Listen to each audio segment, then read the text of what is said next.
హ్యాపీగా ఉన్నారా? ఎందుకని?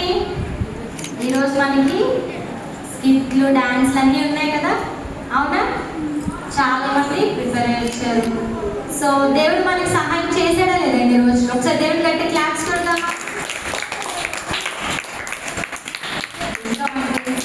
రెడీ అయ్యి వస్తున్నారు, టీచర్స్ వస్తున్నారు, వాలంటీర్స్ వస్తున్నారు. సో ఈలో మనం ఏం చేద్దామంటే సాంగ్స్ పాడుకుందాం, ఓకేనా? మీకు ఇష్టమైన సాంగ్ ఏంటి? బైబిలా? ఓకే. ఈ ఇయర్ మనకి ఫస్ట్ సాంగ్ ఏంటి? Summer summer. ఆ సాంగ్ పాడుకుందామా? సమ్మర్ సమ్మర్ పాడుకున్నాక బైబిల్ సాంగ్ పాడుకుందాం, ఓకే? సమ్మర్ సమ్మర్ వచ్చేసింది, సిబిసినే తెచ్చేసింది. Summer summer